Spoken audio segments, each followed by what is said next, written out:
They want me to go to Las Vegas at once. As your attorney, I advise you to rent a very fast car with no top. Tape recorder for special music. Get the hell out of LA for at least 48 hours. We're all set. If I could just get you John Hancock, you're on your way. Yeah. Listen, you're going to be real careful with this car, right? Oh, yeah, man.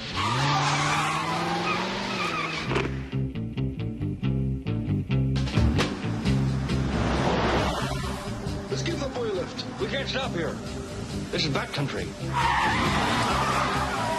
Hot damn, I never rode a convertible before. Get out.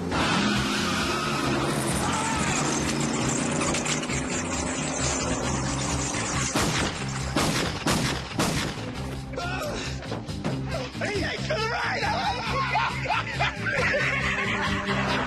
You can't park your car here. Why not? It's just not a reasonable place to park. Reasonable? You're on a sidewalk. Fire! What's the score here?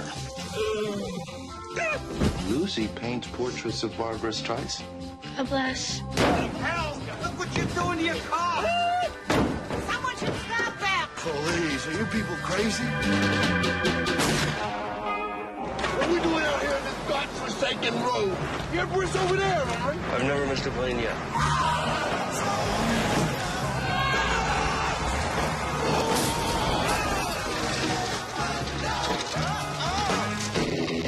Universal Pictures presents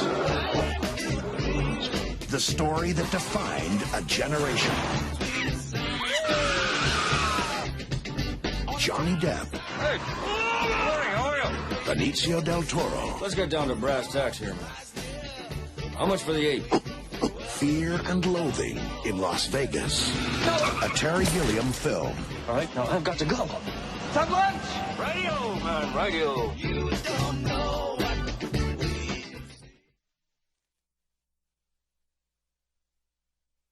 No representation is made that the quality of legal services to be performed are greater than the legal services provided by other lawyers. I'm Harry Steele, Beckwood Southern lawyer. Got my partner in crime, Captain Raines Rushing, with me today. Mr. Ripp is out of the country. Did you know that, Raines? I'd heard his cell had been activated and he had to go on vacation. Right. Whatever the story may be. So Backstory Podcast number 80, Recycled Refuse. If you have a Lagniappe newspaper, the cover story is all about this ghost employee, why the AU Chancellor's Office is paying a political columnist $96,000 a year.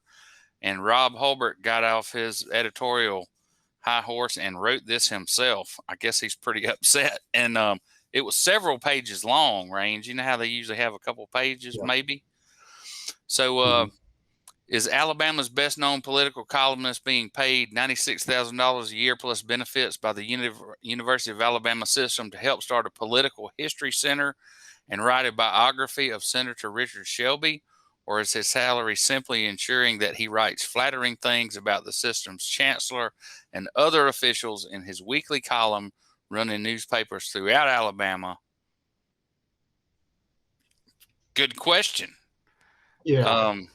So he's heading up this, what the university is calling a potential center for historical political studies at the University of Alabama, but they're not sure if they're going to go through with it yet.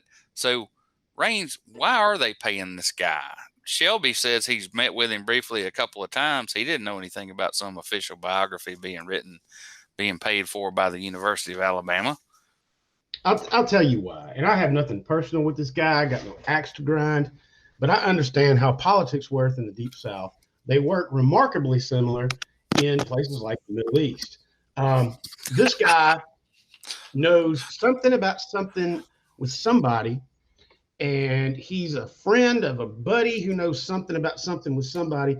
And he said, look, I'm going to go to the Mobile Press Register with this, or I'm going to go to AL.com with this. And they said, all right, what's it going to take? And he's going to say, well, I don't know, $100,000 a year for 10 years. And he gets this job. And they pay him. And they do it through one of the universities, so it's all under the auspices of education. And it's, it may not be the case with this guy. He may be doing the Lord's work. But I'm going to tell you right now, when somebody out of nowhere just starts making $100,000 on the state's dime, and it's funneled through about 15 different steps and agencies and universities, that's a payout. And that person's either got that as some sort of weird state annuity because he did a favor for somebody, or he's got something on somebody else. That's generally the way these things work. You know, I mean, you look at what happened in the Suez Canal. A couple weeks ago, there was a ship stuck in the canal, right? And worldwide, there were photos all over the world of a single track hoe out there. One guy with a track hoe had been engaged to keep that canal functional after it fell. Right. Who built the canal? The French? The English? The British, okay. And they turned it over to the Egyptians? No, the Egyptians seized it. There was a whole military action about it. 67? Right, with the Suez. Yeah, the first British Paratrooper Division did their first combat drop there. So anyway, after taking it by force, they've done nothing to maintain it because they didn't build it, and they probably have no idea what they're doing. Let me tell you why you saw that one track hoe out there. Because about 40 years ago, some general in the Egyptian army has got a son-in-law. All right? That son-in-law is just a complete screw-up. He can't keep a job. He doesn't know nothing, but he is married to the general's daughter. The general says, look, buddy, here's what we're going to do. I'm going to give you a job with the Suez Canal Authority, and you are going to be the emergency canal bulkhead response coordinator. That contract's worth $5 million a year. I'm going to take $4 million. You're going to take $1 million, and that's what y'all going to live off of forever. All you got to do is keep a track hoe and a bulldozer in a warehouse. That's it.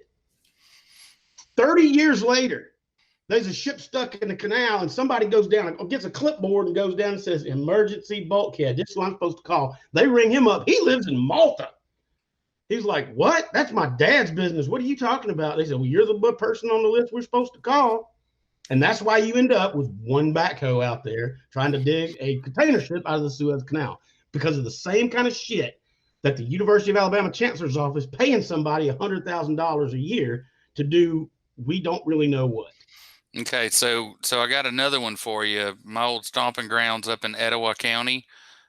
Steve Flowers isn't the only one on the government teat addicted to it.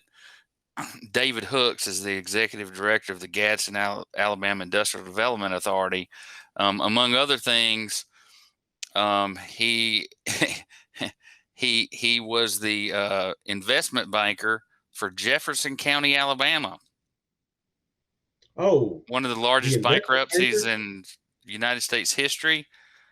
Borrowed all that money for their sewer system. Right. So then he was a senior manager of economic development for TVA and director of the Alabama Department of Economic Development and Community Affairs. So ADECA. He was a DECA director, right? City councilman to two different cities, chairman of the finance committee or fair for the National League of Cities.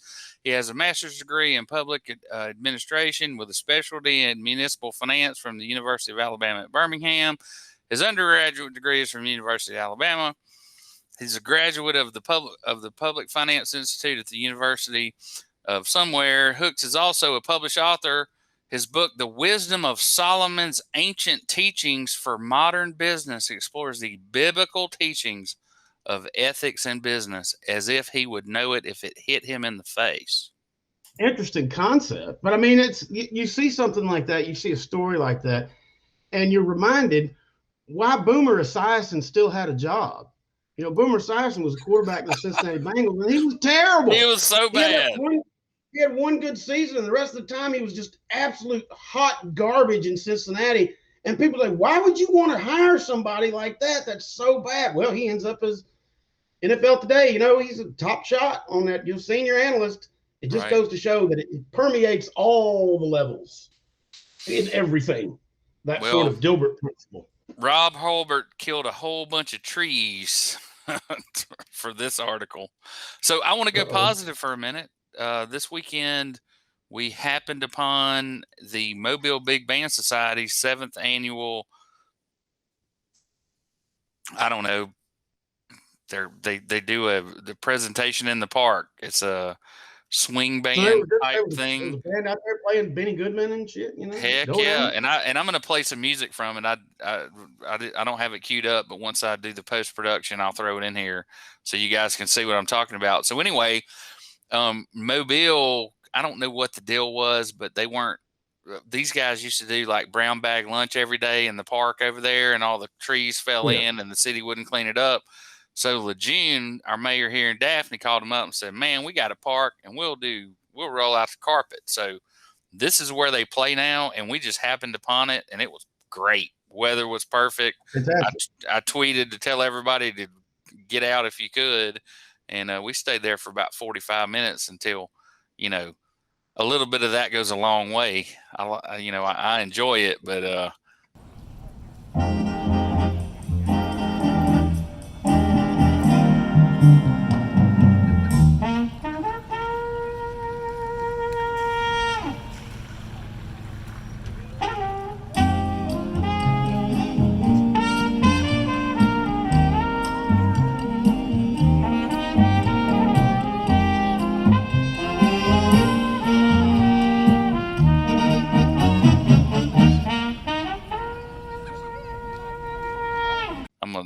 I'm not quite long in the tooth enough for that to be my brand of music. Big band music. I do too. I mean, but not for 3 hours when I don't have a comfortable chair.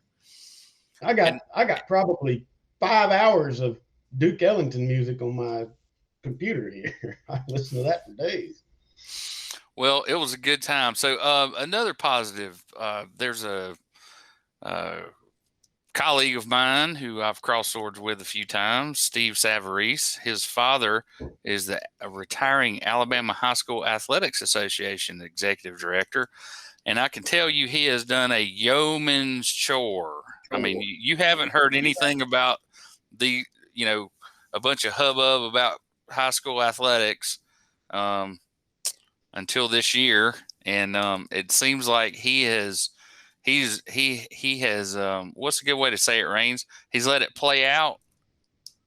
No, I don't know if I'd agree with that. I'll say this, that if I was director of the AHSAA and I had lined out a deliberate and well-researched and behavioral study-backed policy for transgender athletes and lined it out so well that every school system in the state of Alabama adopted it and said, this is great, and then had the governor's office come up and say, well, we're going to wave this Republican flag instead of that damn rainbow flag, and we're going to just crap all over the stuff that you've done and put our own policy in place, I'd resign too. Well, if that's what happened, so be it. But I think he's done a good job for a good many years. And, and just so you and I are on the same page with this transgender athlete stuff, if we want to have a completely separate category, fine with me, but you don't get to choose who you compete against. That's the thing. Dr. Savarese had a policy that was adopted by every single member of the AHSAA, and they were cool with it. They said, this is a good policy. It's a great policy. And then Montgomery comes and passes this shining light law standing on a stack of Bibles and said, well, this is how you got to do it now. Well, and let's talk about that for a second, because I'm against that, but for not the reasons that you think. I think that whatever happens between a doctor and a patient is none of the government's damn business. Always. Period. I don't care that's between, and you know what? Until they're emancipated or 19 years old, it's between the parent, the child, and the doctor. And whatever they decide is certainly none of the government's business and never will be. Never. So I don't care what the issue is going on behind that door. When you go in to see your doctor and you close the door, whatever happens from that point on is privilege. Just like if Rains and I are having a conversation on the telephone and he calls to tell me he murdered his wife, it's privileged. I can't ever tell anybody about it, right? Wait. not that that true? you would do that, Rains. I mean, because if that's true, there's a lot of shit we got to talk about. Well, up until a point, unless you say I'm about to kill my wife, and then I'm compelled to act. But if you call me and say, "Hey, man, I just woke up covered in blood, my wife's in pieces, and I got a hatchet in my hand," I'll say, "Okay, so first thing we need to do is look in your pockets like it's the other night in Birmingham." All right, so moving on. So this is just hilarious, okay? So Taxman Elliott and 4 other state senators flip-flopped and now support a new gaming plan that includes lotteries, casinos, and sports betting. Now, here's the trick. They've tied all this together. These 4 bills are all going to put to you as a one up or down vote. If you can imagine anything as absurd. Okay, so I'm asking the question here, Rains. Is this special interest or is it protectionist? It's protectionist. 4-bill package includes an Alabama education lottery, 6 casinos, plus 3 more on Indian lands. It allows legal betting on college and pro sports. I don't know if y'all ever seen The Last Boy Scout, which was probably one of the last. For crying out loud, don't bring up that movie. God, that movie's terrible. Yeah, it's terrible. It's so terrible, it is good. So go watch it again. The whole premise of the movie is they're going to legalize sports betting. So, and just think of the mayhem that someone imagined in 1986 when they made that movie. So then it repeals 18 amendments that allows bingo in individual counties. So when you're driving up to Jasper and you're driving past all these metal buildings and you're going, what in the hell are all these metal buildings? They're bingo halls. And they're supposedly giving a percentage of their profits to charities. And that's the one, those are the ones that are going to be laid waste to by this thing. Time out. You've got most of this right, but you got a couple things wrong, and I need to correct it for anybody of Go the for it, 12 man. people who have to watch this and pay attention. This is a protectionist bill, and the reason that it's been made is they cobbled it together. That's what I did for a very long time, was cobble together legislation for political action committees. What you do is you take all the parts of the bill that are positive, of 20 different bills that are positive, and you create one bill out of it that's nothing but positive. But this is a Borgian mercantilism protectionist act is what they're trying to pass. What they want to do is establish a framework for the ceiling on gaming in the state of Alabama. And the reason it repeals 18 amendments allowing bingo in individual counties is not because of the bingo halls. It's because you can have slot machines that are bingo based. That's how the Seminole tribe of Florida operated all of their casino gaming up until 2010. And that's what they're doing in these bingo halls, dude. It looks like a bunch of slot machines, but it's based on bingo.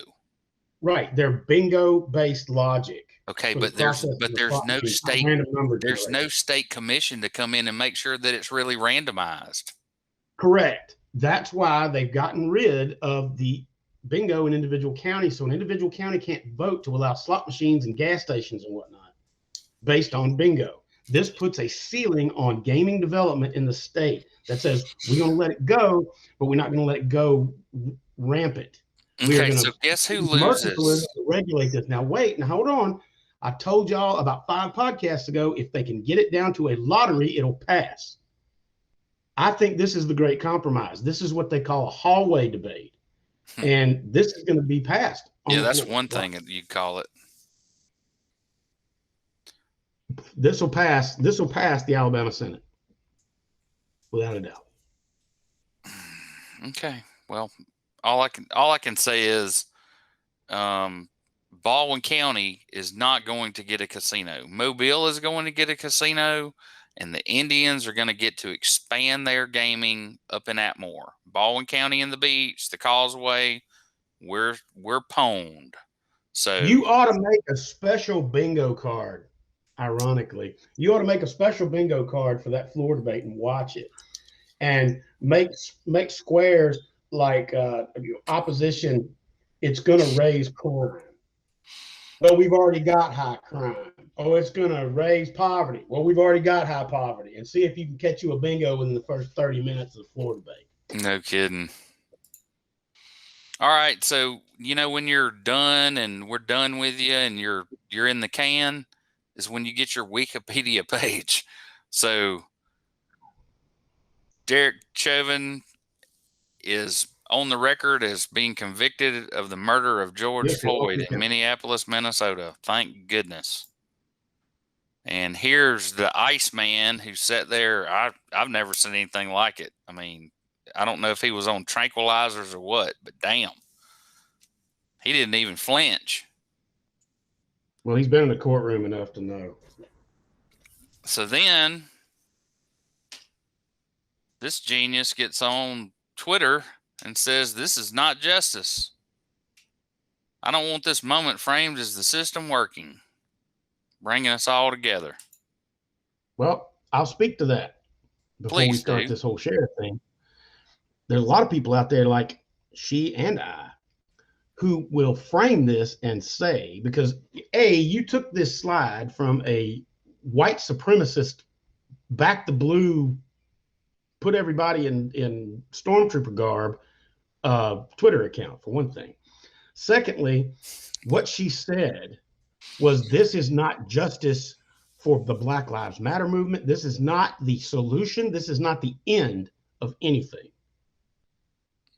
No, Raines. What she said is, I don't want this moment to be framed as the system working. End quote. That's one sentence of what she said. That's one sentence of what she said. We can sit here and watch the little video if you want. I do not. I'm framing this, not using a scapegoat to the left. I'm framing this from the identity of someone who's a part of the movement. This is not the end of a fight for keeping the boot heel off the necks of minorities in this country. This is not the end of it. This is a step. So let's take race out of the equation, just like the Tony Tempa thing that we watched, right? Take malice and race out, and it's training. These guys need to be better trained. And if they can't, and if you can't train them not to shoot people, then there's the door, gentlemen. Absolutely, and I'm agreed, but that's not going to solve the systemic racism problem that this country has. Okay, well, whatever that. I know your position on that, and I say I have plenty of. It's just like you say we have a gun problem. We got 400 million guns in a country of 330 million people. If we had a gun problem, we'd know it real quick. Okay. We have a gun problem.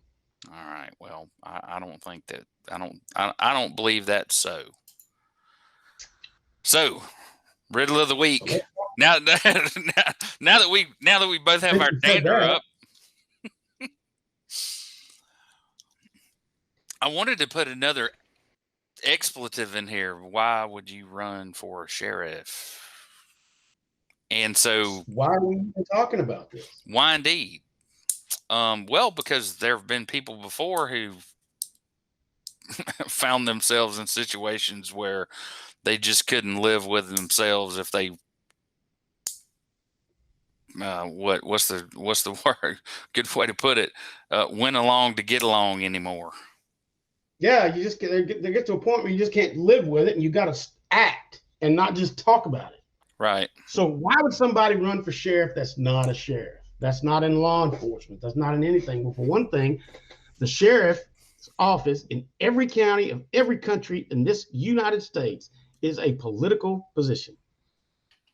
Yes, they are the chief law enforcement officer of the county. They serve the governor to enforce the laws of the state and the U.S. government. But they are most certainly a very, very, very high-octane political position and much sought after for political capital. A lot of sheriffs have gone on to become governors. A lot of those sheriffs have gone on to become senators, representatives, and cabinet positions, etc. So it is not just about wearing a badge and being the big dog and Buford Pusser with a stick and cleaning up your county. It's about change, and it's about political power. I thought about that, but unfortunately, nowadays they have tanks and machine guns. So the days of cutting a hickory stick and that's over with. Yeah. And I hope people understand that when they see us talking about freak power and all this kind of stuff, we're not talking about any kind of physical harm to anyone or trying to intimidate anybody. Of course not. We're talking about this is what we're talking about: political shame and humiliation. Seems to be the only thing that works, and I learned that from Paul Ripp. Well, there you go. To a degree, yep, I would agree with that. But now, I also have many good ideas, having been on the county commission side of things. You know, our biggest liability was always these guys that we turned loose with hardly any training, with machine guns and tanks and, you know, souped up cars and stuff, right? It was always my concern. Yeah. From being the county treasurer over here, right? Making sure we had insurance and proper training, and I was always an advocate for those types of things for the sheriff's department. Truly. As much as I had run-ins with the sheriffs. Ooh. A couple of them are unbelievable. So tell us about your time in the Keys and our time in the Keys and all these interesting people you met covering the Monroe County beat for the Miami paper? Who'd you work for down there? I worked for the Reporter newspaper, which was the Miami Herald's Florida Keys publication, one of the two. I'm going to talk to you about a guy, one of the most remarkable people I've ever met is, and I hadn't talked to him in a long time because apparently now he's a priest. Was one of the greatest attorneys I ever talked to. And as most of you probably realize, I talk pretty regular to one of the worst attorneys I've ever known. But this guy was top shelf, one of the best attorneys I'd ever met. And he and I talked a lot about things going on in the Keys. He lived in Key Largo. At the time, he was a practicing attorney, but he was a lot of other things. He had his fingers in a lot of political pies, and he was a big-time mover and shaker. Right after, when I got there and got that job and started working, he had been on the ticket with Bob Martinez as lieutenant governor, and he swung a pretty big political axe in Monroe County, Florida. Well, this guy also, while he was the top dog attorney in Key Largo, he was also the former sheriff of Monroe County. And people would tell stories about Allison DeFore was the only sheriff that never carried a gun around here. And I wanted to know more about it. So I asked him, and he told me. I said, well, that doesn't sound right. So I'm going to ask everybody else. And I found out that Allison DeFore was the man who ran for sheriff when nobody else would, right after the entire Key West Police Department had been charged under the RICO Act. And a sheriff who they had down there, they demanded that all of the deputies take polygraph tests every day. And half the deputies resigned. The department was just in a shambles. And the drug runners who were using Key West as a base of operations were getting into like Miami Vice style gunfights on US 1 with DEA agents and just destroying the Florida Keys. And it wasn't a joke. It was a real thing. And he decided, I'm going to run for sheriff and I'm going to fix this. And you know what? He won because people trusted him, because he was a political mover and shaker. And he said, you know what? I'll run for sheriff and I'll fix this problem. And he was one of the people in 1980 who started the Conch Republic movement. Harry, do you remember what the Conch Republic movement was all Yeah, about? they seceded from the United States for some period of time and ran up their own flag. That's right. They symbolically seceded from the United States. The city of Key West did. Declared themselves the Conch Republic and put a roadblock at the top of Key Largo. Hey, and wasn't the Sloppy Joe bartender dude the damn mayor back when they did all that? Or was it the guy that found the... That was Captain Tony Terracino. Yeah. That was sometime after that, actually. The guy who was the Sloppy bar. Yeah, that was Captain Tony Terracino, the first bartender mayor. One of my other heroes as well. And in fact, I still have I think I still have a picture. If you gave me some money, I have my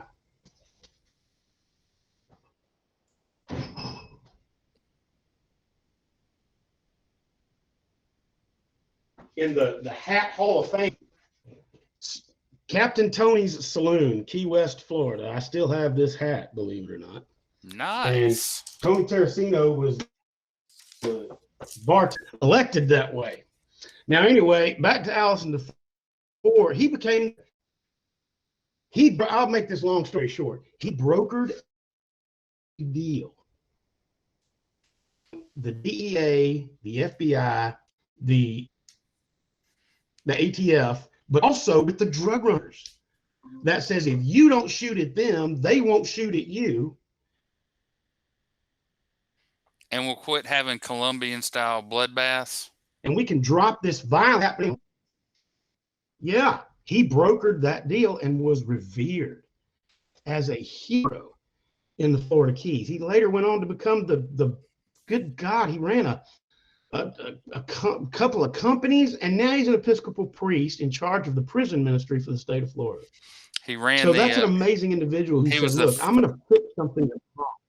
So to me, the thing that you missed that's important, he was the founding chair of the Project on Accountable Justice at Florida State University, where he was a professor in law, criminology, and theology. Correct.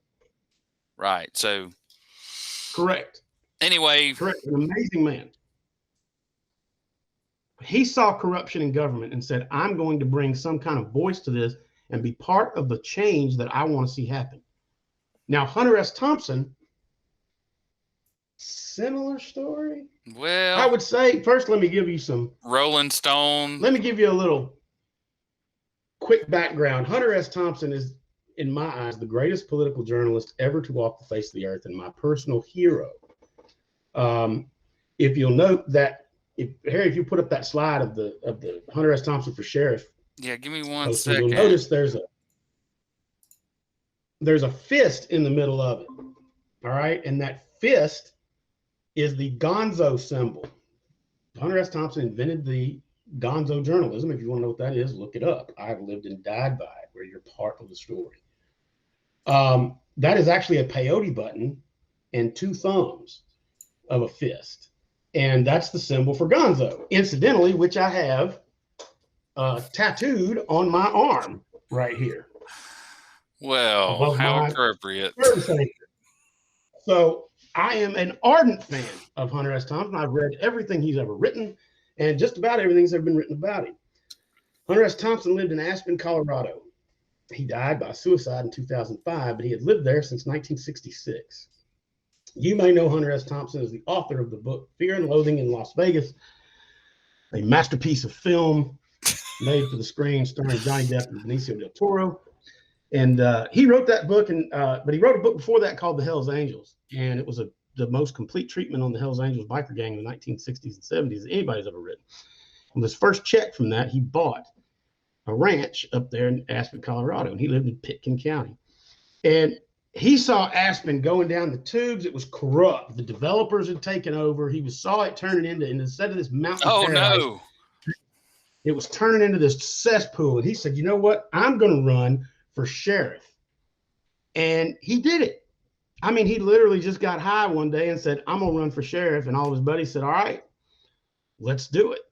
Now, there's some background to the political ins and outs of it, but that's basically what he did. He said, I want to see honest law enforcement. Now, this is some of the things that he did. He was running against a guy named Bob Broadus. And Bob Broadus had, the crew cut at the time. Well, no, Bob Broadus was later sheriff, but he was running against a guy who had a crew cut. So Hunter Thompson shaved his head so he could say, I'm running against my long-haired opponent. And he was so anti-establishment. He said this is one of the laws he proposed was an enforcement of a new drug code. And people thought Thompson's going to enforce a drug code. Yes, it was going to enforce drug dealers who sold bad drugs or ripped people off. And he was going to build stocks in downtown Aspen and make them sit in them. Freak power. He had no idea about how to be sheriff. But he said, you know what? I'm going to do it anyway. I'm going to run because I want people to know that you just cannot sit there unopposed and run a county like this. You just can't do it. I am America, and I am the freak that's going to run. And he only lost by 36 votes. Well, I'm the freak that's going to have to lose 80 pounds and go to the police academy in Mississippi, and you know, I got to put some work in. You're going to run for sheriff of Baldwin County. Absolutely. So you're going to do that? What? So here's another reason why. Look at what the city of Mobile's doing. They're collaborating with mental health professionals to help them better understand and de-escalate certain situations. You know, if we had a SWAPA here, and if you want to learn more about that, go listen to Backstory Podcast Solo #1, the Southwest Alabama Police Academy, formerly at Faulkner State Community College in Bayonet, Alabama, where Van Davis, a former MP officer in Vietnam, was director for 23 years until his public takedown and smearing of this good man's name. He ran it like a school. Walls weren't covered with cop patches nor angel statues everywhere. You know, it was a school. And he taught you how to be a cop, and they weren't dropping bodies all over the place because it was convenient for people to go train, not having to drive somewhere else to do it. The Baldwin County Major Crimes Unit, you know, it's a fiction of the sheriff's mind. Absolutely. It is his investigators that work for him investigating their own mayhem. And, you know, and I'm sure we'll get into it if I find myself in a position where I'm qualified to run as a Republican in Baldwin County. And then, of course, the sewer and all the developer money that's running around here. Shelby County has a bill that's probably circling the drain up there, but at least their legislators proposed a bill to do something about it. Then this is the end of the year message from the city of Bayonet's police chief. The Bayonet Police Department had a great year regarding grants and equipment purchases. We've received AR-15 rifles, 3 new vehicles, a Humvee, high water off-road vehicles, gloves, drones, cell phones, medical kits, tourniquets, ballistic shields, covert audio and video equipment, spikes for tire deflation, and rapid SOS for dispatch, totaling $212,000 in grant funds. You know, in the meantime, this is the same guy that can't hold himself together to have a professional conversation with a lawyer because he's mad about what I've said about the job he's doing, violating my client's civil rights. While the Mobile Police Department is implementing new mental health code policies and standards for their department, what is the Metropolitan Police Administration of the throbbing crime metropolis of Bayonet, Alabama doing? They're buying machine guns and tanks and gloves and covert audio and video equipment to cut down on the incredible amount of illegal signs posted in county city right of way. Horseshit. Or working their own dope cases when they have a man assigned to the Baldwin County Drug Task Force. You know, supposedly we don't work dope. And since Tolbert's been there, he's got a drug dog per shift. So everybody in town that gets pulled over for a traffic citation, you know, it's a trick with the dog. He gets a treat if he barks when he walks around the car. So everybody in town that gets pulled over gets a stinking ass dog in their car. Now, I can't imagine why people are upset about that. Yeah. So anyway, the Center for Public Integrity gave Alabama in 2005 a D+. Now, this is before the LoveGov, the this, the that. So, you know, if you want to know why it's just to the point I can't stand it anymore. It's not just my opinion. It's nationally, we get a D+. I just absolutely love that the highest grade they got was in internal auditing, and the lowest grade they got was in political financing. Thank you. Go back to the title and go look at the guy who's running Gadsden's ID board.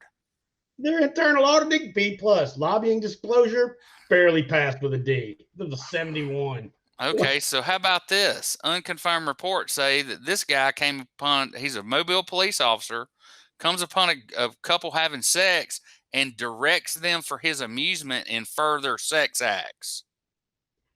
I like Harvey Keitel and Bad Lieutenant.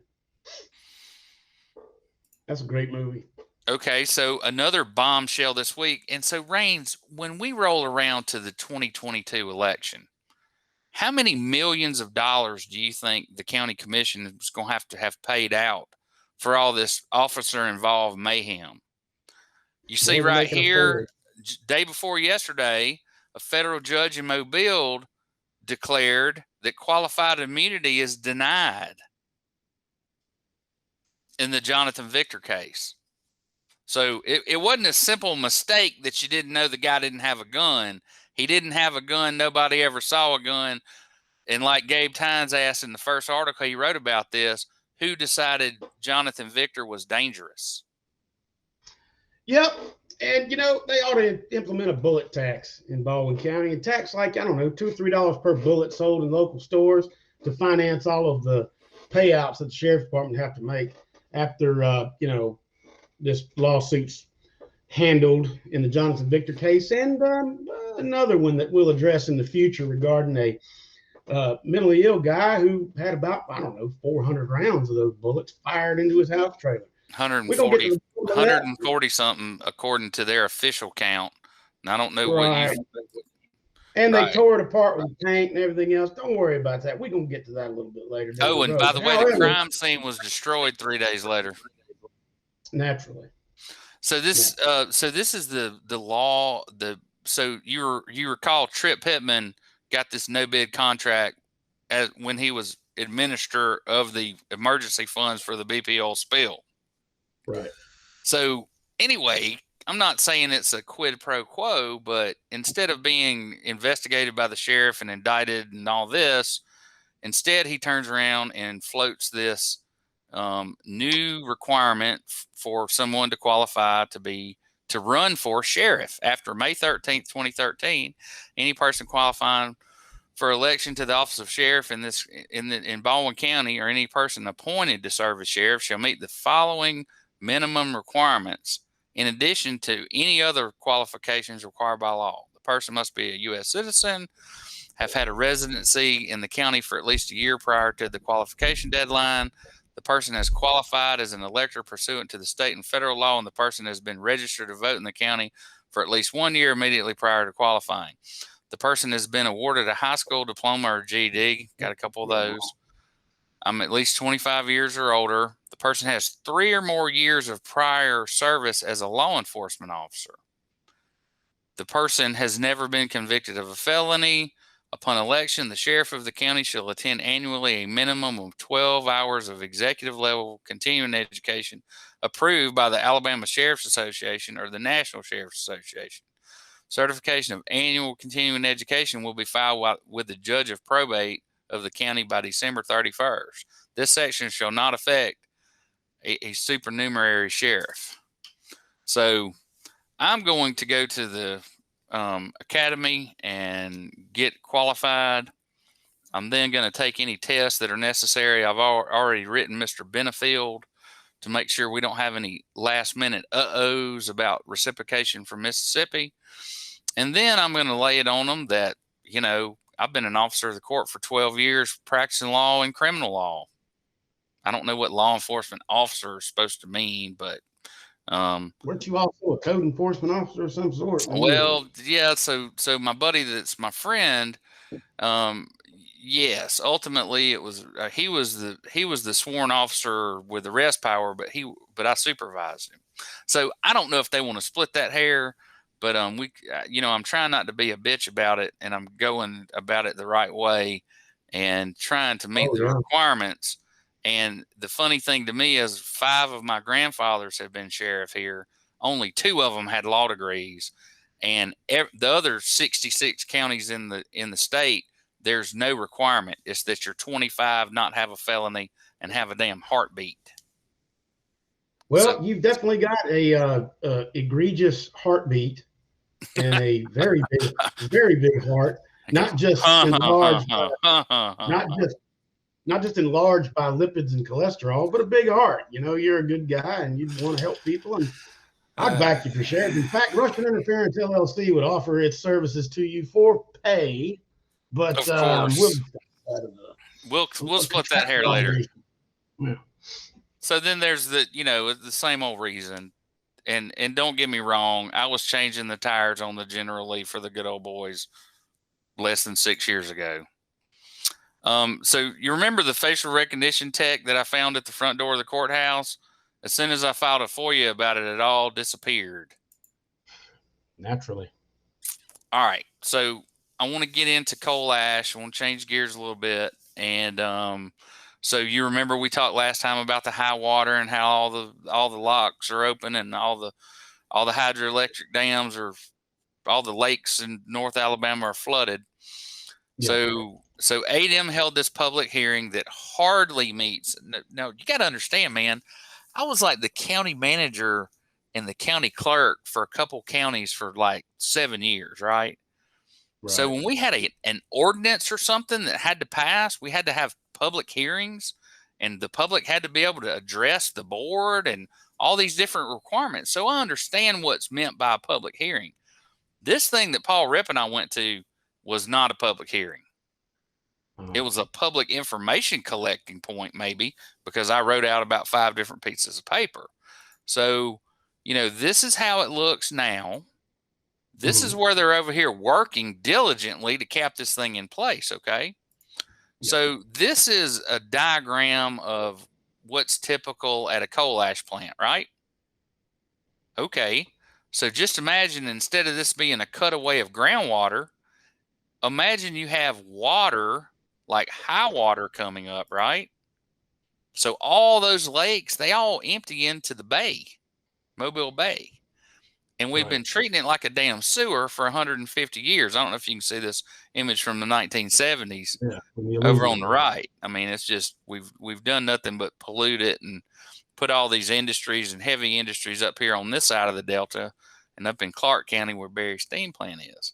So anyway, and you've been to my camp right across the Delta from there, right? Mm-hmm. I mean, the Mobile Bay Estuary Program is playing Switzerland in this thing, which I called the director and told her I thought that was a dereliction.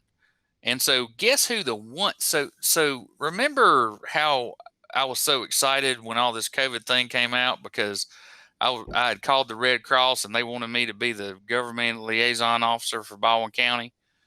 I don't believe I'd use the word excited, but Well, hell, I trained for it for years and never got activated. And so now, instead of them being 49 of us in the whole country, they need one in every EMA in every county, right? Yeah. So, at least at the beginning of the pandemic, when we didn't know if it was going to be body bags or who knew what, right? So, So this is an image, very simplistically, of the 4 phases of emergency management that we all learn when we go to these little classes and stuff.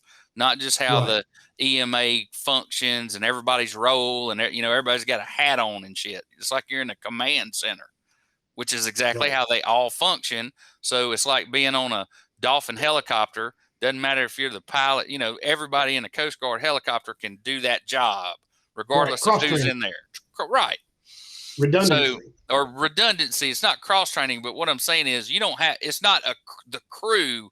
It's we all know how to do. We all know what the procedures are. We all know our job. I'm the guy on the door. You're the guy flying, and you're the paramedic. I'm the swimmer. All this. Okay, so the one thing that they cannot get away from, leaving this crap here, there's got to be a plan to deal with it if something bad happens, right?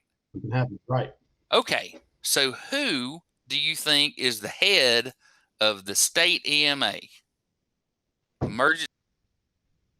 I mean, if they were talking about building a bunch of tiki huts down at the beach instead of having built a fortified lodge behind, sand dunes and all these other things to try to protect the structure, I think he should have spoken up in that instance and said, no, from mitigation standpoint, we can't build in front of the coastal construction control line, right? So how is it that state, I get all these other environmental groups that get half their money from Alabama Power Company, but this guy knows that every time the water comes up, we're, like I said before, when the water does what it did last week, right? So this is median. This is what the water level is usually like. So this is what it did. And this is what I'm trying to describe to you. When the water comes up here, it doesn't matter how much dirt you put on top of the damn coal ash. The water's charging the alluvial aquifer, wetting the bottom of the coal and taking bad stuff back down with it into the riverbed. Leaching. Right. Exactly. So they had a series. So this is the Coosa Riverkeeper people. And they had an public meeting up there. All right. So speaking of other disasters, he's still the front runner. Can you believe that? Unofficial polling. I can. Okay. Disappointingly so. Well, the evil Snow White, Katie Britt, is the other person running. She's the head of the Business Council of Alabama, and trust me, Range, you would have no power when in our presence. She's lovely and delightful, and you know what I mean. I don't know. It's kind of a tick off for me when they leave a damn Republican snail trail wherever they walk. Well, I don't know that she's that person, so let's give her a shot. She's a hell of a lot better than Mo Brooks. So whatever happened with this Lucifer incarnate? I mean, he's like the kid from The Omen. The great news today, it broke today. I found out about it late last night, and I can't wait. They're trying to put it on the medical and legalizing cannabis lobby for flying him to the Bahamas with a plane load of hookers and blow to get him to vote in favor of legalizing marijuana. Now, as a lobbyist, I can tell you that we absolutely do those things. I can also tell you we absolutely know it's absolutely illegal. And when we get caught, we have shell corporations that protect us. Congressmen do not. And so if that was the case, it doesn't indemnify Mr. Gates in any way. It just shows that he ate the sugar spoon, and it doesn't matter who's holding it. He ate off of it anyhow. Well, that's one way to put it, brother. Let it all hang out. All right, so we're going through the same thing as last week. The border hadn't been fixed. Gun control still, whatever. They're set to pack the court, and unfortunately, Ted Cruz is our Luke Skywalker in the story. Well, I've always thought that Luke Skywalker was just basically like the fucking Osama bin Laden. You're our only hope, Ted Cruz. Please stop this. You and Lindsey Graham. Oh, my God. So we'll get to that in a minute. So then the House introduces a bill to make D.C. the 51st state, which I went and looked. They would have to amend the Constitution to do that, so they can pass all the damn laws they want to about that. Hypocrisy on all sides. And finally, my Earth Day announcement, being a big proponent of, I want to save the environment because I want to kill all the little creatures that live out there and eat them. That's Greta Thunberg is a treasure of the planet Earth. She's the Spuds McKenzie of the environmental marketing movement, dude. Spud McKenzie, prepackaged. They're about to do a whole CNN art thing where they take her to Yosemite and there's no glaciers and the polar bears can't make love because there's not enough icebergs. You're talking about polar bears fucking. I'm talking about speaking truth to power. Be a part of the change you want to see in the world. I am. And if you're famous from it, great. She's probably a better lawyer than you. Probably.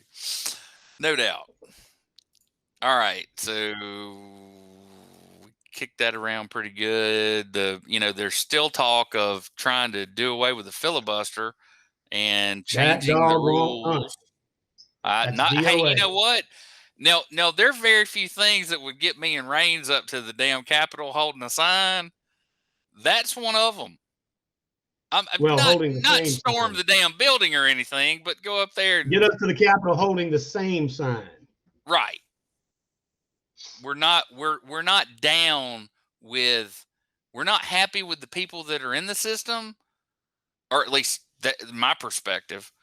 I like the system. The system works just fine. Just because it doesn't work at the speed you'd like for it to, when you have a simple majority, I'm sorry. And then we Well, talked. that's something we would happen to be using. If we had the means, we would be holding the same sign. If I had the means, I'd have an apartment on K Street, and I'd be hollering in front of the Capitol building every day. So, Well, and so if they do make it the 51st state, have you thought about moving there? hell no. Do you know how much an apartment on K Street costs? I don't know. A lot. You're about to write the great Southern novel of our times. I mean, you don't think that? Well, maybe I'll have enough to get something in Georgetown, but not inside the Beltway. So I don't want to watch this. I just want to point everybody to it because it is a good discussion.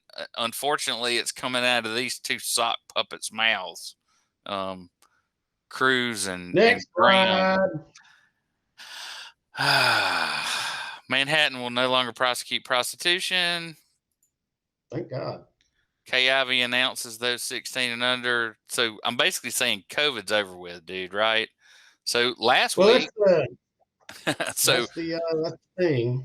So the Baldwin I'm sorry. This is the Foley City Council. They presented Superintendent Eddie Tyler with an award for his leadership through the COVID-19 pandemic. His leadership to tell people not to wear masks and send all their kids back to school in the middle of a height of a pandemic? Well, see, he bet and won. He played roulette with your children. You know, yes, he did. He played roulette and won. Shot a solid eagle on he put it all on red, and it happened to be red. If he'd have been wrong, wow, what are the consequences? So here's 65% of the population age 65 and older is fully vaccinated. That came off today. That's off C-SPAN. And you can see, I don't know, nobody, either Texas isn't reporting or something weird's going on there, but you can see Alabama. Yeah, tell it. Only a quarter of people in Texas have been vaccinated. And we have a massive surplus of vaccines. And it is being chalked up to people don't want to take the vaccine here in Texas because people in Texas are dumb. Well, it looks like Portland, Maine, Illinois, Michigan looks a little sparse in places. I mean, you can almost see the ignorance displayed in this one map. If you really want to compare it, put up my election map. It'll tell the tale right there. So this is some more information from Dr. Fauci today. Large clinical trials to study repurposed drugs to treat COVID-19, which they've been doing this at UAB and USA and everywhere else. It just hadn't been under NIH. Right. They've been doing this at Baylor since. And look, man, there are subreddits that have to be written by scientists like, you know, I took some pharmacy at Auburn, and like there's some words I've never seen after organic chemistry, right? And I'm sitting there looking at some of these subreddits, and I'm going, I just can't even try to read this stuff. So I think these doctors have been doing this stuff behind the scenes and communicating back channel for a long time, and NIH is just now compiling it all. Research physicians communicate in a language and in a loop of communication that is so incredibly foreign to the layman that you can call it what you want, but it's basically, like I said, I'm pretty smart and I can't read a damn lick of it. I can't either. I don't purport to be able to understand the journals. So clinical trial of therapeutics for severely type 3 hospitalized COVID-19 patients begin. So once you're phase 3, you're pretty much not doing very well. So now they're going to use you to try to test it. You're going to die anyway, right? So, I mean, if I'm going to die anyway, hit me with your best shot. Go for it. So since the COVID is over with, I thought we would talk very briefly about the interesting time we had together in Birmingham. So this is all I'm going to say about it. It's 1:30 a.m. After a wake. All the people here were dragging around, people who got off work as waitresses and busboys at establishments that had just closed, and a couple of sorority chicks slumming. Captain Rain's Russian goes over to the vacant karaoke machine And so then for the next 3 hours, everybody's dancing like it's 1999. Does that kind of sum it up? If you want to hear the story, I'm gonna be Facebook Live at And you got to 8:15. understand. So you've heard the old adage. You've heard the old adage. The reason God invented whiskey is so the Irish wouldn't rule the world. This is almost a story about how God created rain so Harry wouldn't be sheriff. It didn't get quite that bad, but it was, you know what I mean. We did nothing wrong. We didn't even do anything morally corrupting. That.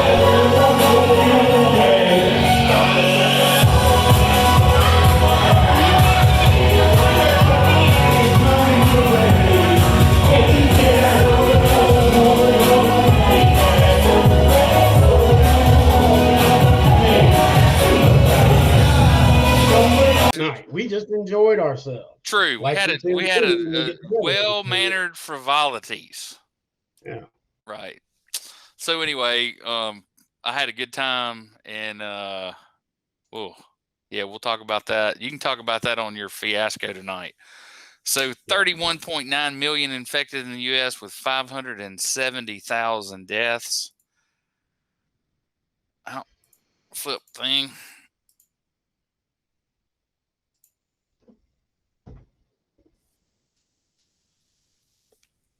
$144,948,730 cases globally, with 3,076,076 deaths. 3 million, almost 3.1 million deaths.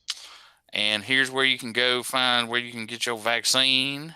And importantly, this afternoon, the FDA is going to let us start taking the one shot again. Which one is that, Rains? I'm having a moment. Johnson & Johnson. Richard Shelby's still alive. I want you to sing Against All Odds, because we really can't afford to lose him. And when we need him the most, he's leaving us. And look at the buffoonery that's trying to take his place. Truly. So Mr. Ripp is not here. I did not have time to digitize it, Rains, but check that out. You also didn't have time to spell check. FOIA is FOIA. Whatever. We don't even have FOIA. It's the Open Records Act. I just acronymed it very quickly. FOIA is for federal documents, by the way. Exactly, but that's what Paul calls it. So anyhow, the new map of the Fair Waterfront project, I filed a FOIA with the city asking for a breakdown of the Restore Act funds. And so then I thought we'd have a little philosophical debate. So I guess we were misinformed about them being Go Mesa funds, or they all Go Mesa funds, and some certain percentage of it is called the Restore Act. I'm not sure. But I also asked for any local funds spent to date, alternative uses of the initial project award of $6.8 million, because, what I just showed you, there was a new wrongful death lawsuit filed last week. The I-10 wrong way crash that ended in the head-on collision and killed 2 innocent people. And we don't know if the 2 people who were the 3 people in the car that were being chased were innocent or not. All we know is they had an expired tag and they ran from the unmarked deputy's vehicle going the wrong way down the interstate. And that's just more of the same. If you want to go read more on the article, Gabe Tynes wrote a good one about it. Okay, so I want to go through some Lagniappe articles. Paul usually does this for us. The cover story is it's help wanted sign, and it's frustration. Business owners, workers discuss post-pandemic hiring issues. So how much money did people get under the new coronavirus relief bill? Is it an additional $300 a week in federal funds? The extended unemployment compensation is what they're saying is the reason it's hard to fill the lower paying positions. And the federal government extended into September enhanced unemployment compensation benefits of as much as $300 additionally per week through the American Rescue Plan, a third stimulus bill. So that's administered by the Alabama Department of Labor. And is this also the program where they said you don't have to be actively seeking work, or is that food stamps? You have to be actively seeking work for all of it. No, that was one of the requirements in the third phase. You didn't have to say you were actively seeking work, or at least that's maybe that didn't make it grandfather. No, that didn't make it through. You always, here in Texas, you always have to be actively seeking work to receive any kind of compensation. All right, so you and I are going to go back to the first time I ever met you, and this is a hilarious story that harkens back to that. So I'm at Sea Base, and we're having this big luau or whatever, and somebody's over there frying stuff, and all of a sudden I hear somebody say, "Partner, I don't know where you're from, but clams ain't seafood." Remember they were serving those fried clams? Yeah. So, yep, I heard Rains hollering across, and I knew he was from the Gulf Coast, and that's how we met. So, anyhow, steamed seafood leaves you dripping in butter and juice. So, guess what's going on down here right now? There's a shortage of snow crab legs. Well, guess what? If you ever watched Deadliest Catch, those Apelio crabs or whatever they're catching, those are snow crabs. There ain't a damn snow crab within 5,000 miles of Gulf Shores, Alabama. So all these people are down here bitching they ain't no snow crabs, right? And the reason is that the blue crabs we have down here are more expensive. And you get what looks like a big old wad of something, and it's not much. I don't think they taste like anything. I don't like them. So the snow crab legs are just something to throw on a boiled shrimp or a boiled crawfish plate to crank it up from $30 a plate to $60 a plate. Exactly. So you Yankees, gripe about something else that's not right at the beach when you come down, because we can't do nothing about the crackheads on the Cornelia Marie all in rehab. And ain't nobody out there catching crabs. All right, so Jeff Poor, the switch in time that saved 9 2.0. So this is all about the Supreme Court, and I encourage you to go take a look at it. I don't usually agree with Jeff, but dadgum, it's a weird time when I'm agreeing with the mouthpiece of the Yellowhammer News he writes for, and Breitbart and some of these other things. But I think he's pretty much spot on with this packing the court and what the motives are and all that kind of stuff. I don't see any fault in his logic. So so Rains, have you ever read any Nelson DeMille? He wrote The General's Daughter and Charm School, and anyway, I remember The General's Daughter, but I never read it. So the summer before September 11th, I took the scout troop from Bay Minette up to Northern Tier, the canoe base. That's the last time I lost 80 pounds to go do something. So anyhow, we went up there, and I had this book I was reading, and it was all about this terrorist from the Middle East, as luck would have it. And guess how he flew all around the country without anybody knowing what he was up to? He told everybody he was Armenian? Nope. So the Southeast Beach Express to Take Flight by Rob Hulbert. It's all about private plane service, where you show up and you didn't even touch it. Do what? I teed you up a Joe Biden joke and it flew right over your head. I didn't catch it. Sorry. I'm sitting there trying to read this article, man. So anyway, what I'm getting at is there's a new shuttle service where, and they claim things like streamlined customs and all this kind of stuff, private terminals. You don't have to mix with the masses right. It's not a new concept. That's what I'm saying. It's new to this area. Yeah, it's been around for years. Right. So, hidden agenda by Chattel Air Service. So hidden agenda by Ashley Trice this week is it's official. Last week, Governor Kay Ivey signed Senate Bill 171 into law, making the sweet potato the official vegetable of Alabama. So, in my little book about Bartram's travels and meeting all the Indians and everything, guess one of the, he was a botanist, so he was interested in foods. And he said that all the Indians grew sweet potatoes, but threw away the white potatoes the white men gave them. Now, why do you think that is? I'm just saying the Indians knew. Same reason my cooks don't eat yellow cheese. They're like, no gusta. No gusta. Queso es blanco, señor. Queso es no amarillo. So, cheese is white, buddy. Cheese ain't yellow naturally. So, Damn the Torpedoes this week by Rob Hulbert is Gaming Bill Will Hold Us Back. And, the logic bomb on the tax man flip-flopping his vote is one thing that has my ears up.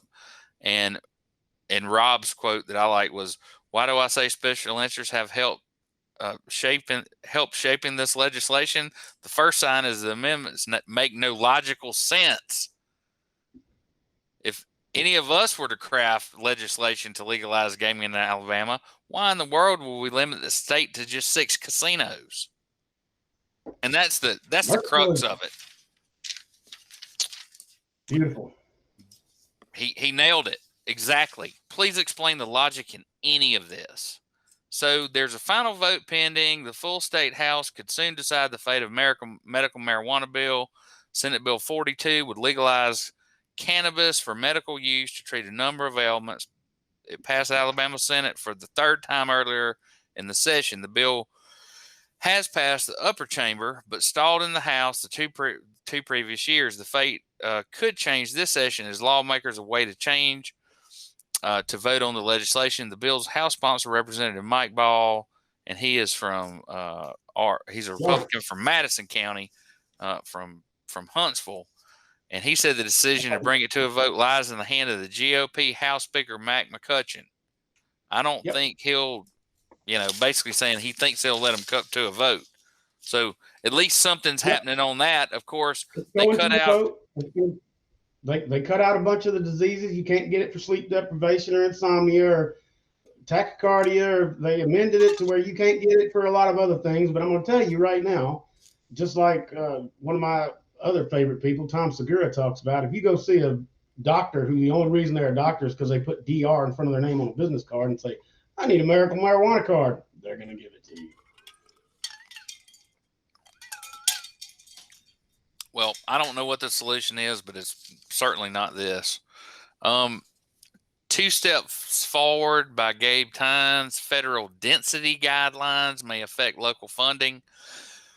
So there's this thing called a metropolitan statistical area, and this is where my little city planner hat comes in handy. A lot of people with geography degrees are concerned with this type of thing, and it's all based on census numbers. So municipalities in Ball County are banding together to oppose changes to the U.S. Census Bureau's urban area designation criteria, which, if approved, threaten approximately $2.65 million in federal highway funds annually for surface, transportation, and planning projects. Similarly, proposed changes to the way the U.S. Office of Budget Management and Budget, OMB, calculates metropolitan areas may pose some concerns for officials in Mobile County and elsewhere in the state. In the 1950s, the metropolitan statistic areas have been designated around urban areas with populations of more than 50,000 inhabitants. OMB is considered raising the threshold to 100,000 persons, dropping over 140 cities across the country out of MSA status. Among those are 7 MSAs in Alabama, including Daphne, Fairhope, and Foley MSAs in Baldwin County. So this is a serious issue. Unfortunately, Joe Davis is at the helm, so he'll, whatever. He's taking it on as his pet project, Commissioner Davis from my district, where I've been by to try to see him 3 times. On Second Thought by Gabe Tynes, Truck Bridge in Jeopardy.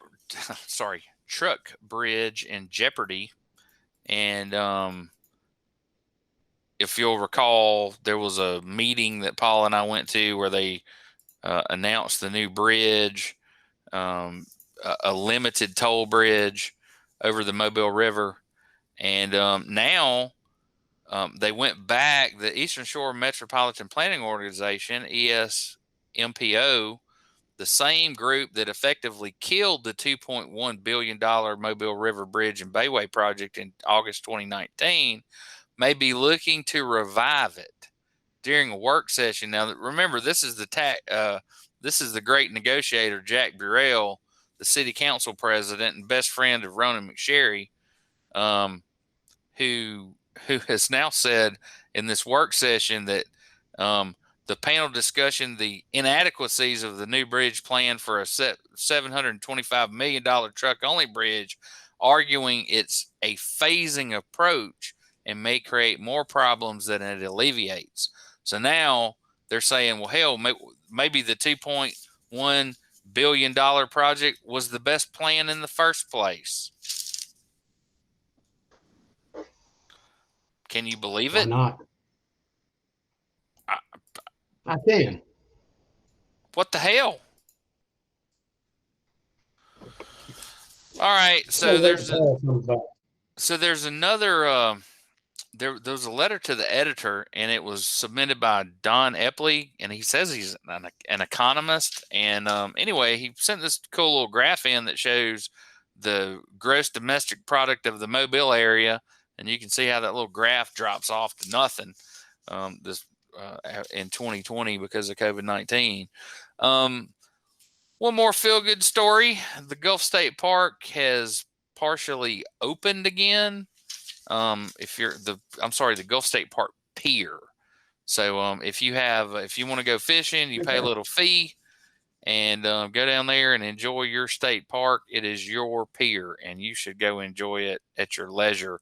Now, the last little bit, the structure's still missing, and so there's a part out there on the end with a gazebo on it, so to speak, that you can't get to. I don't know when they're going to get that fixed, but that last section is still out. So I got my Mississippi representation likes to say, I like it. I'm fine with it because a little short pier is just as good as a big long pier. So remember I said that. All right, so I got to piers and decks. Having a bigger deck ain't necessarily the thing for fishermen. You got to have just a nice pier and know how to use it. So have you ever seen so Pam came by these little cards and she bought them. They're antiques and she bought them to frame, right? And so I looked on the back and it has a description of the bird, and it says that that there's a whole set of these, like 25, and if you send in Goodwill soap wrappers to this address in Lynn, Massachusetts, they'll send you another card, right? So it's a marketing campaign, but they're little hand-painted, really nice little things. So anyway, I said, well, hell, I ought to tell that on the podcast and see if anybody knows anything about this soap company or whatever. And Doodle said, well, hell, I'll just Google it. And I said, well, that's no fun. So then she comes over and she says, only you would have tricked me into this. And I said, what?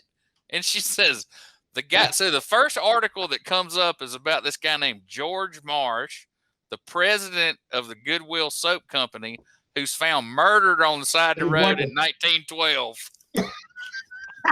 Grand Wizard of the Ku Klux Klan. No, he got murdered by some woman, like some lover of his or something. Yeah, some bad stuff. He got Marvin Gaye. Yeah, they found him shot in the head, right? But he wasn't robbed. He was this rich guy. So anyway, they executed. Yeah. Anyway, I don't own a bird card. That's what I was thinking. So I thought I'd share that. It's like every damn thing that I tell her to look up is like some murder mystery or what I mean. Terrible, horrible. Like we can't just find out about the nice soap company and how these things are in the Smithsonian or whatever. Oh hell no, it's got to be some gruesome murder. Nope. Turns out he was He was co-chair of the American Nazi Party with Charles Lindbergh. You know, Who knows? So speaking of ready, fire, aim. Okay, so Governor Ivy says she's disappointed that all the underwriters have pulled out of the Alabama prison deal. They didn't have commitments for finance before they went and made a $3 billion deal. Really? It's kind of like how I bought my first house, and I wouldn't advise anybody to do that either. And of course, liquor can now be shipped to your house. Okay, so we're going to have a conversation, and I don't want it to get ugly or out of hand, okay? No. This cop that shot this woman who was about to stab another person, I don't know what you expect the guy to do. Now, maybe if he had a beanbag street sweeper shotgun, he could have just shot everybody when they all came running towards him. I don't know if you saw the kid in the hoodie that kicked the girl when this other girl pulled her knife out and went to stab the young lady against that car. And I don't know. I thought that, I don't know. I've always, LeBron was always the guy that, I liked how he played. He dominated. He wasn't, I don't know. I just always liked him, and I couldn't believe that he would send out a tweet like that. He didn't say you're next. He's going to kill the guy. He said your next cop is going to get indicted for murder. Okay, well, I certainly don't think so. I think it was, legally speaking, was it a clean shoot? Yeah, I think the grand jury is going to say so, and there's going to be protests about it. Could that have gone a lot differently? Absolutely. With proper training, it could have gone a lot differently. And I understand you got to protect, and sometimes an officer needs to fire their weapon, and deadly force is justified in some cases. In this case, I do believe it was justified. I believe that 215-pound cop could have probably disarmed that young lady instead of shooting her. But I think there was too much distance. He couldn't close the distance before she buried that damn knife in that other girl's neck. Well, here's the thing, and I'm not going to get in an argument. Here's the thing, and I'm not going to get in an argument with you about it. Okay. Is that what if that cop hadn't shot her, and that girl had buried that kitchen knife in that other girl's duodenum, and just gutted her from nipples to neck, and she died because she got stabbed? Would they be protesting the cops for inaction? Well, let me say this. He didn't. So individually, I know this is a hard concept for some people to wrap their minds around, but like they don't have to protect and serve you individually. They're there to protect and serve the community. When it gets down to a you situation, that cop didn't have any obligation to save that other person's life. He could certainly have used deadly force within his discretion, but if it's like you said, and he just, ran over there to grab her, and she'd already stabbed that girl under the chin, and she was dead. There's no second guessing the cop if he didn't use deadly force. So the question is which person do you want to come out of this situation with their life? The person with a knife in their hand, or the person against the car that's about to get stabbed? Because he didn't have any other choice. And that's what it comes down to. And you can't be against every single police shooting, just like you can't be against every crime, and you can't be against all things indemnitely. You have to look at these cases. And I think it's often irresponsible when you don't know the whole picture to tweet about it. But God damn it, Twitter doesn't have 5 million people following it, 5 billion people using it, because they fact check their shit before they talk about it. So that's all I got to say about that. Okay. So then, this is the mural that we have down here in Pensacola, and I thought it was well done. And then, while LeBron is threatening people, they've decided that the police officer that shot former Marine Ashley Babbitt is off the hook completely. Not enough evidence to support a criminal prosecution. Yeah. Well, and more importantly, we have a new person running for California governor. Some people just love the spotlight, man. That's all I can say about it. Look at me I don't know if she's running for anything. She told it in an interview. They asked her, when did you stop running? After she won all those medals in the Olympics. Right after. So I don't know why they decided to start running now. That's the only Jenner joke I got right now. I just thought that one up. Now, before you end it, there is something I have want to Caitlyn Jenner jokes, but I'm running for sheriff. So stop presenting because I want to present for the first time. I've got something here I want to share with y'all. Oh, God. All right. So I want to present. Let's see. This right here. You see that? Not yet. How about now? Nope. Well, shit. Present now, share tab. Wait a minute. I forget it. Anyway, I'll get you to put it up in post-production. It's a picture that the Mobile County Public Health Service put out, a picture of a moon pie. It says, if you've ever picked one of these up off the ground and eaten it during Mardi Gras, you ain't got to worry about what's in the COVID vaccine. And that tickled me a little bit. So, boy, you better take that down, no mask. Jesus Christ. We're going to all get killed. Maybe. I hope not. All right. So, Backstory Podcast number 78, The Southern Gothic, is up. Any more words of wisdom you have for anybody? Do right. Don't do wrong. If you hadn't checked out my Facebook Lives, they're all over the internet. Check them out. They're good stuff. Good storytelling. So probably in the next decade. My God. So do you know what a flu arrow is? I do. Okay, so I saw it in action. So instead of a down the street in Birmingham, Alabama. No, so instead of a regular arrow, this arrow is designed to shoot things out of the air. And instead of using a field tip, I have a rubber tip. So, I've even got less lethal bow ammunition. And it's perfectly appropriate to fire down an empty street in Birmingham, Alabama at 3:30 in the morning. Can't prove any of that happen. Nothing. Off-duty stripper fire it at the bar. Can't prove any of that happened.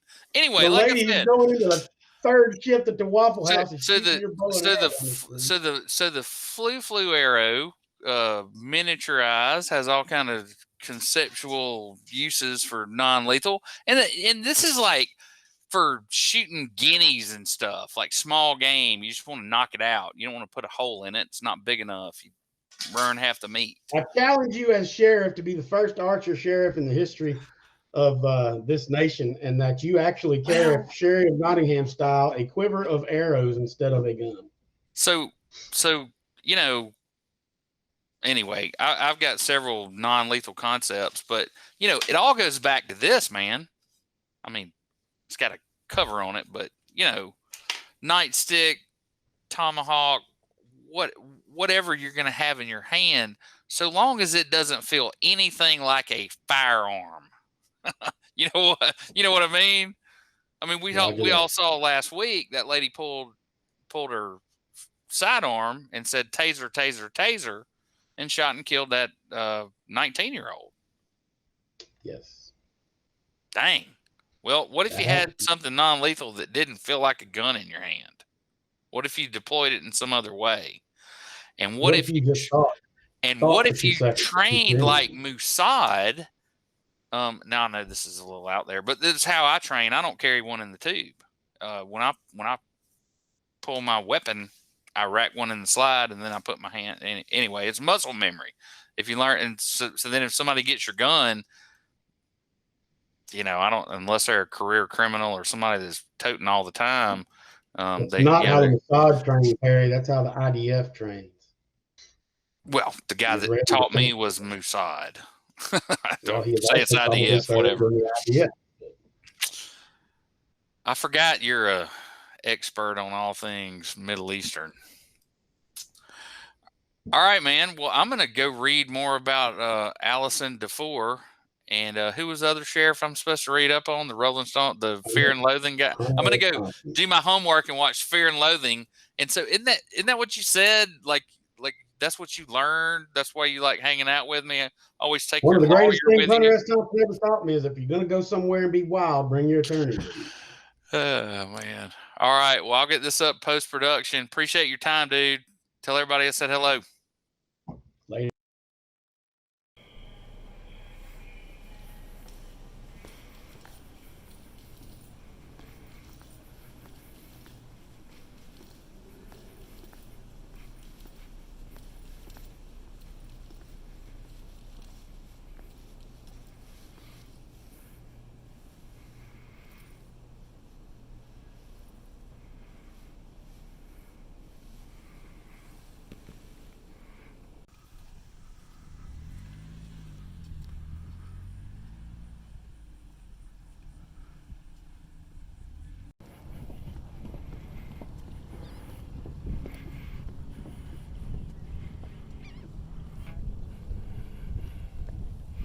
It's your best side. Yeah, right. Like that bar train page on the bar. How cute it makes you when you're 51. Is that what he said? That was funny. Yeah, you laughed. He's a comedian.